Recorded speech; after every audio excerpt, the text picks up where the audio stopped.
우리에게 주시는 하나님의 말씀은 야고보서 5장 13절에서부터 20절까지 제가 받들어 읽겠습니다.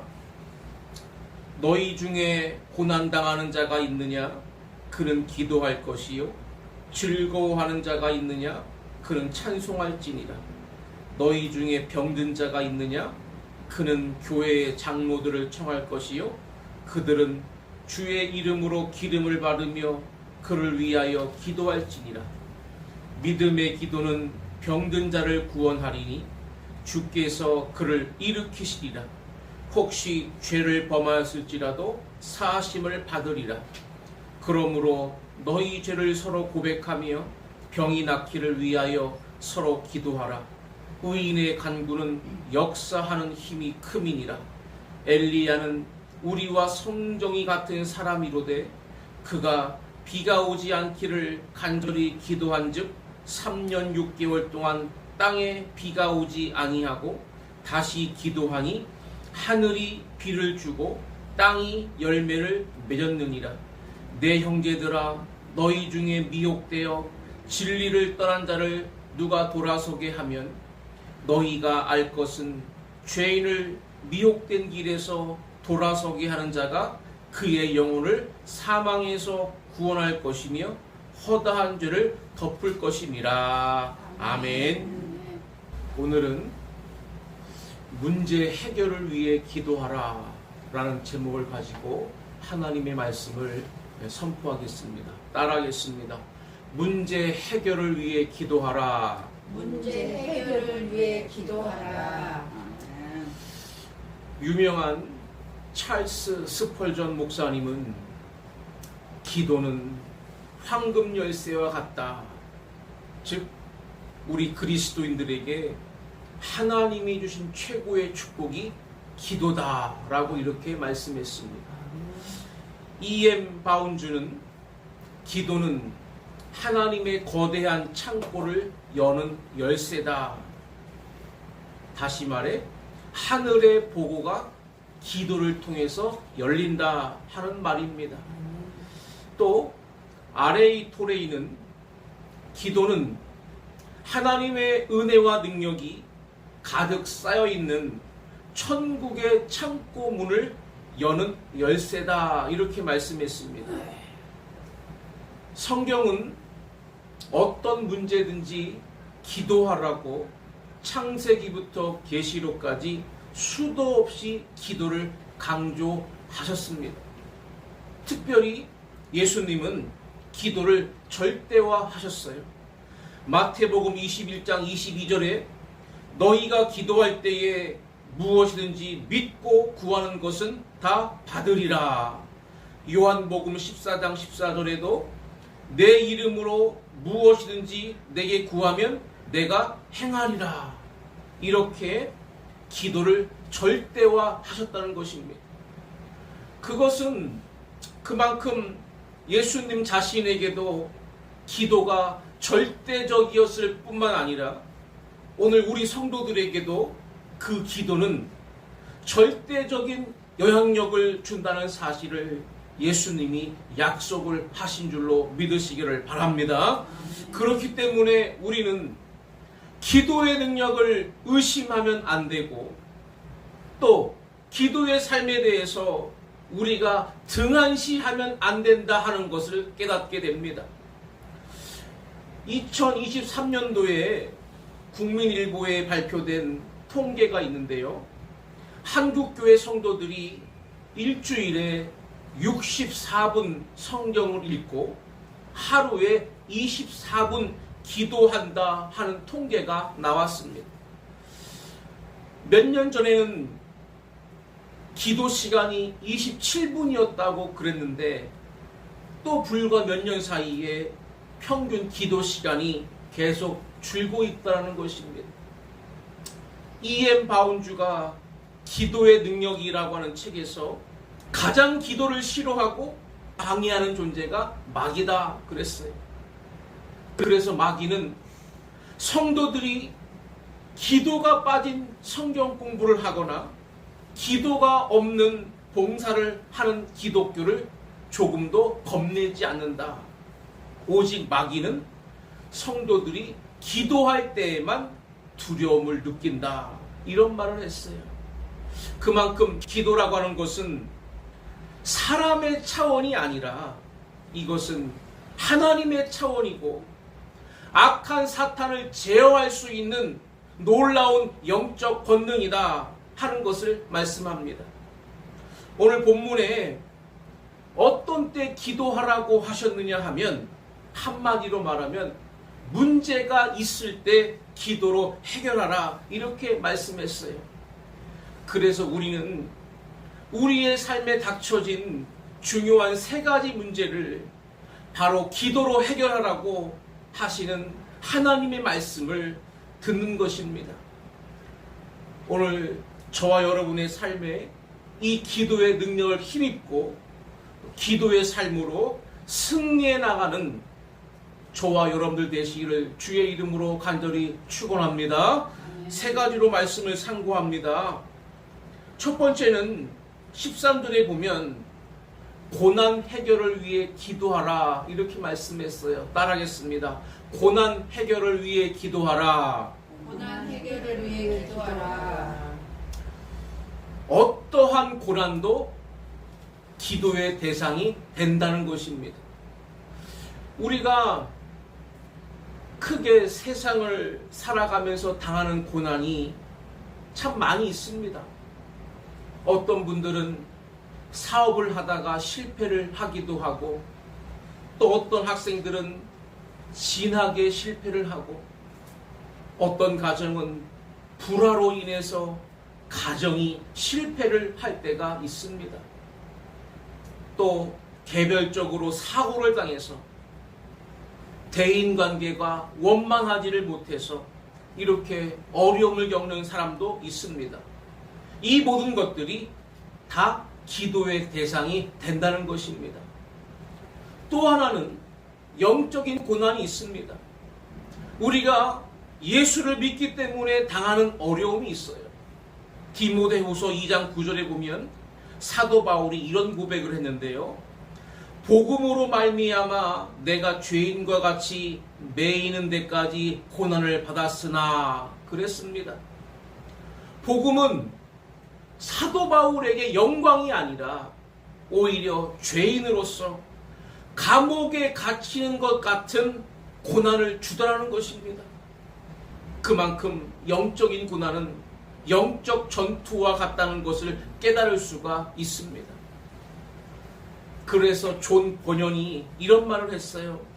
기도는 영혼의 방패요 하나님께 드리는 제물이며 사탄을 향한 채찍이다 이런 말을 했어요. 우리가 기도 없이 이 영적 고난을 이겨나갈 수가 없다는 것이지요. 바로 오늘 본문 13절에 그것을 말씀했는데 우리 다 같이 13절을 함께 읽겠습니다. 시작. 너희 중에 고난당하는 자가 있느냐? 그는 기도할 것이요. 즐거워하는 자가 있느냐? 그는 찬송할지니라. 아멘. 고난을 당하는 자, 성경이 그에게 교훈하는 것은 뭐예요? 바로 기도하는 것이에요.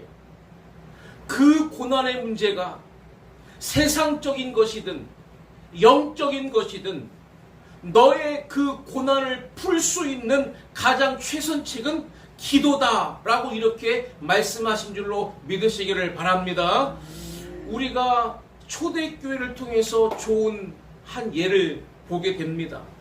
사도행전 12장에 보면 사도들이 붙잡혀가지고 감옥에 갇히게 되는데 바로 그 대표가 되는 베드로가 옥에 갇힙니다. 그런데 성도들이 뭐 했느냐? 이게 중요한 거예요. 교회의 대표가 되는 베드로가 무능력하게 감옥에 갇혀서 꼼짝 못하고 있을 때 성도들이 한 일이 뭐냐? 그건 바로 기도였더라는 것입니다. 그들이 모여서 할 수 있는 최선은 기도밖에 없었다는 것입니다. 그들이 옥문을 열 수 있는 능력이 없습니다. 그래서 하나님께 맡기고 하나님 이 영적 고난을 해결해 주십시오 하고 기도했을 때 하나님이 작업을 하셨어요. 사도행전 12장 7절에 이러한 역사가 나타납니다. 호련히 주의 사자가 나타나매 옥중에 광채가 빛나며 또 베드로의 옆구리를 쳐 깨워 이르되 급히 일어나라 하니 쇠사슬이 그 손에서 벗어지더라. 아멘. 이것은 하나님만이 하실 수 있는 권능이 그 감옥에 나타난 것입니다. 바로 그 하나님의 권능이 나타날 수 있었던 동기가 뭐였느냐? 바로 성도들의 기도였더라는 것입니다. 하나님께서는 성도의 고난에 무관심하지 아니하시고 성도들의 기도에 하나님은 귀를 기울이고 계시다는 사실을 꼭 기억하시기를 바랍니다.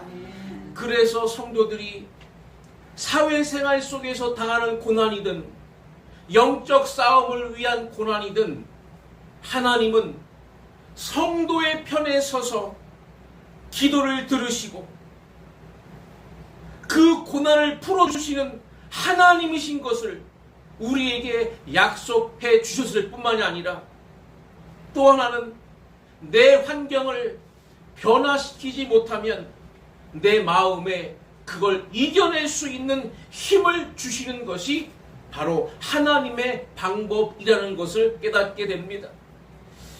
구약에 보면 사무엘상 15장에 사무엘이 근심에 이제 걱정에 빠졌습니다.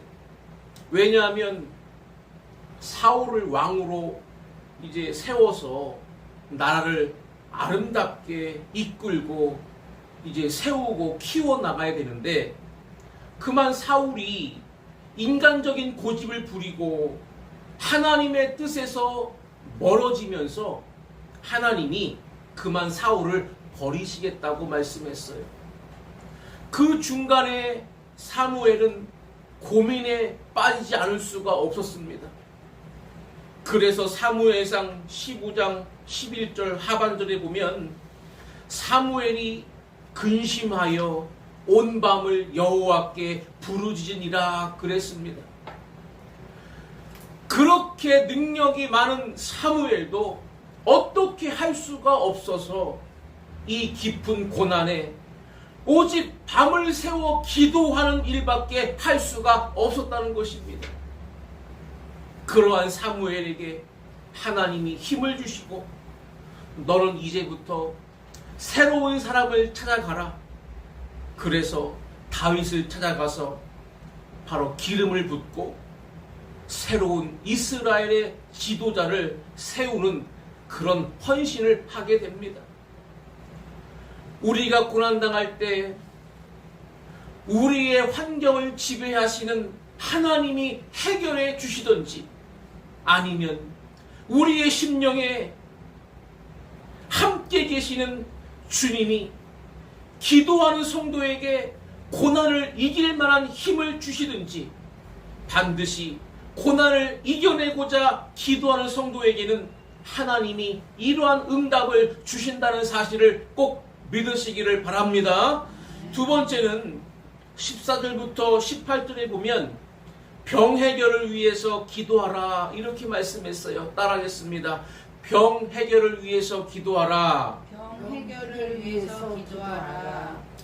우리 사람은요 또 질병 앞에 너무나 무기력합니다. 그런데 이 질병의 문제를 물론 병원에 가서 뭐 또 약을 먹음으로 해결할 수도 있지만 그렇게 해결되지 못하는 질병이 너무나 많습니다. 바로 그 문제의 근원은 영적인 데서부터 오기 때문에 그런 것입니다. 사람의 몸에 병이 나타난 것은 단순한 현상이 아닙니다. 우리의 영혼에 먼저 문제가 생겨서 그 증상으로 나타나는 현상이 질병입니다. 그렇기 때문에 영적인 진단이 필요한 것입니다. 오늘 본문에 바로 그 진단을 이렇게 말씀하고 있어요. 우리 16절을 다 같이 함께 읽겠습니다. 시작. 그러므로 너희 죄를 서로 고백하며 병이 낫기를 위하여 서로 기도하라. 의인의 간구는 역사하는 힘이 큼이니라. 아멘. 그가 걸린 그 병은 바로 죄로부터 오고 있다는 것입니다. 그러므로 죄를 고백하며 병이 낫기를 위해 기도하라고 말씀하고 있는 것입니다. 그리고 죄를 해결한 의인들의 간구에는 하나님께서 역사해 주시는 힘이 따른다고 말씀했어요. 아멘. 우리가 마가복음 2장에 보면 예수님께서 중풍병자를 고칠 때 반드시 하신 말씀이 있는데 뭐라고 말씀하셨냐면 내 죄 사함을 받느니라 이렇게 말씀했어요. 그 심각한 중풍병, 그 질병의 현상만 예수님이 보지 않으셨고 그 질병의 원인을 바로 죄에서 찾고 계신 걸 볼 수가 있고요. 그 질병의 현상을 고치기 전에 그 근원이 되는 죄의 사함을 먼저 선언하셨다는 것을 우리가 깨달아야 됩니다. 그렇기 때문에 우리가 이러한 기도를 영적인 관점에서 병 낫기를 위해 기도할 때 역사가 나타나는데 그 영적인 관점 중에 하나가 뭐냐 하면 바로 하나님 주신 영적인 권위를 가지고 기도하라고 하는 것입니다. 아멘. 14절에 보면 너희 중에 병든 자가 있느냐? 그는 교회의 장로들을 청할 것이요 그들은 주의 이름으로 기름을 바르며 그를 위하여 기도할지니라 그랬습니다. 여기서 장로는 오늘날 교회 장로를 말하는 것이 아니고 교회의 최고 지도자를 말하는 것입니다. 교회의 담임 목사를 말하는 것입니다. 하나님이 주신 그 영적 권위자에게 부탁하라는 것입니다. 그 목사가 의사이기 때문이 아닙니다.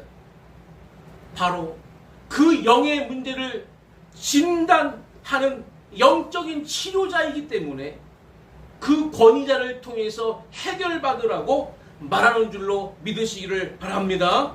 16절에 보면 병이 낫기를 위하여 서로 기도하라 그랬잖아요. 성도들은 바로 기도를 통해서 서로 질병을 치유해 줄 수 있는 능력이 있습니다. 하나님이 그 약속을 주신 것을 믿고 그 기도를 힘있게 사용하시기를 바랍니다. 또 하나는 15절에 보니까 믿음의 기도는 병든 자를 구원하리니 주께서 그를 일으키시리라. 혹시 죄를 범하였을지라도 사하심을 받으리라 그랬습니다. 우리는 하나님이 약속하신 것을 믿고 그대로 기도하는 것입니다. 우리가 어떤 능력이 있어서가 아니라 하나님이 약속하신 것을 그대로 믿고 기도할 때 하나님이 약속하신 대로 능력을 우리에게 부어주셔서 치유의 역사가 나타나는 줄로 깨달으시기를 바랍니다. 왕성교회 길자연 목사님이라고 아주 훌륭하신 목사님이 계셨죠. 그분이 과거에 이런 체험을 하셨대요. 자기 아버님이 이제 병이 들어가지고 너무 병이 깊어가지고 더 이상 살 수가 없다는 판단을 내리고 장례를 준비했답니다.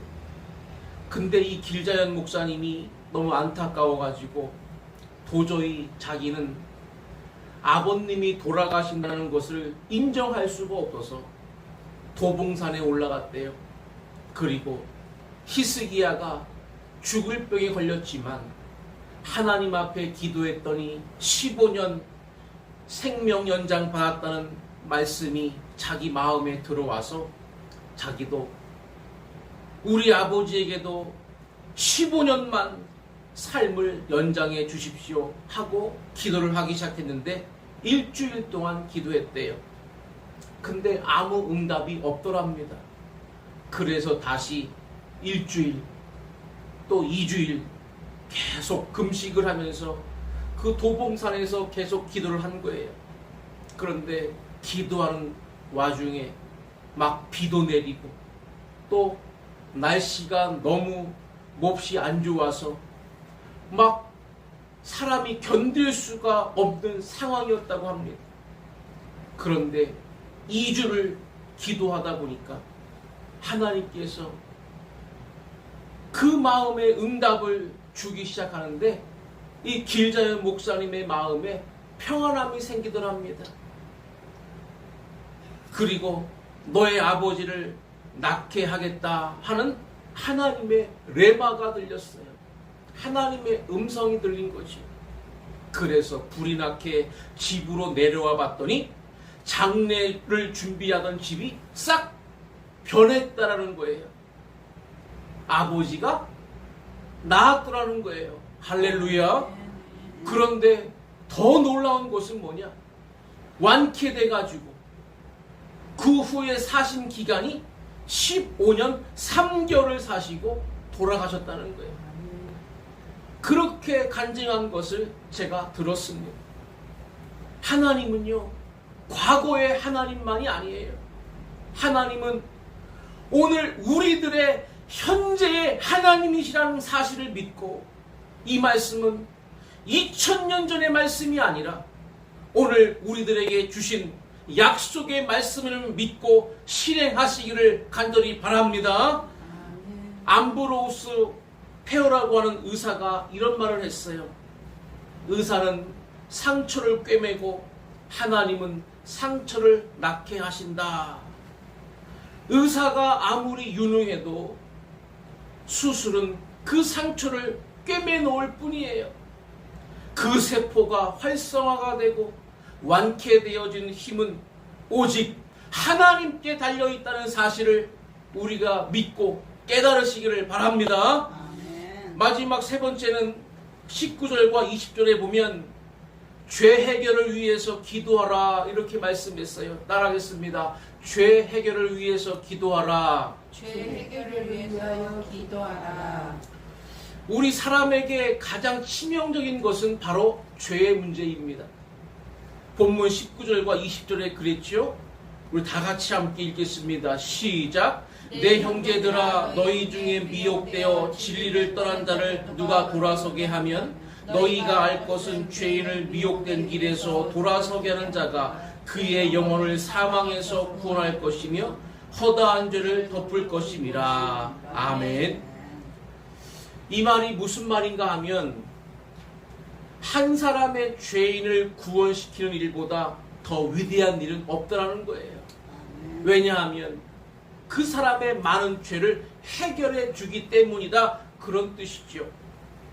우리가 한 사람의 죄인을 구원하기 위해서 할 수 있는 일이 무엇이냐?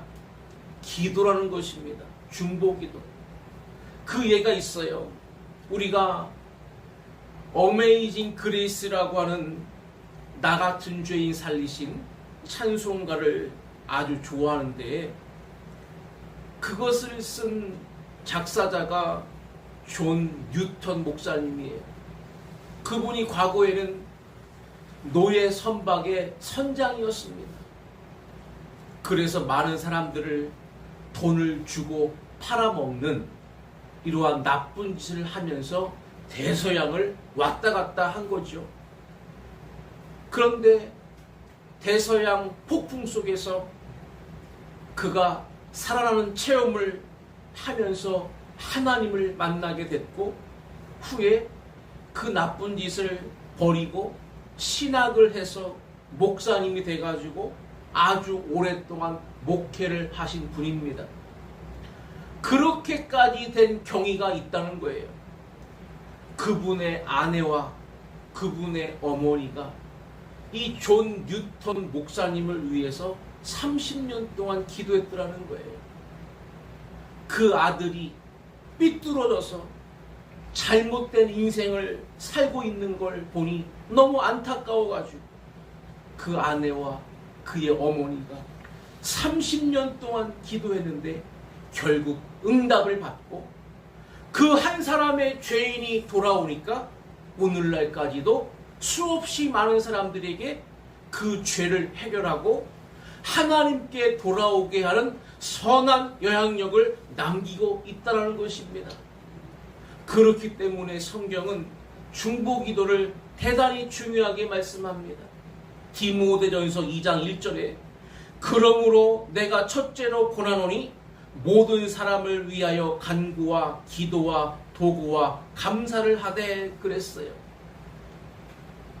바로 도구라고 하는 것은 남을 위한 기도를 말하는 거예요. 사도 바울이 첫째로 부탁하는데 기도해라. 특별히 누굴 위해서? 남을 위해서 기도해라 하는 말씀, 우리의 마음에 반드시 꼭 실천해 내시기를 바랍니다. 예수님께서 십자가를 앞두고 마지막 만찬하실 때 베드로에게 이런 말씀을 했어요. 누가복음 22장 32절에 그러나 내가 너를 위하여 내 믿음이 떨어지지 않기를 기도하였노니 너는 돌이킨 후에 내 형제를 굳게 하라. 아멘.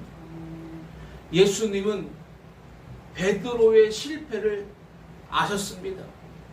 그러나 베드로가 실패한 후에 그가 그리스도인의 대표가 돼서 교회를 세우고 많은 영혼을 구원할 것을 아셨기 때문에 베드로를 위해 기도하셨다고 예수님 말씀했습니다. 오늘 말씀을 마칩니다. 십자가에 돌아가시면서까지 베드로를 위해 기도하신 예수님, 그 기도는 오늘 우리들에게도 그대로 하고 계시는 줄로 믿습니다.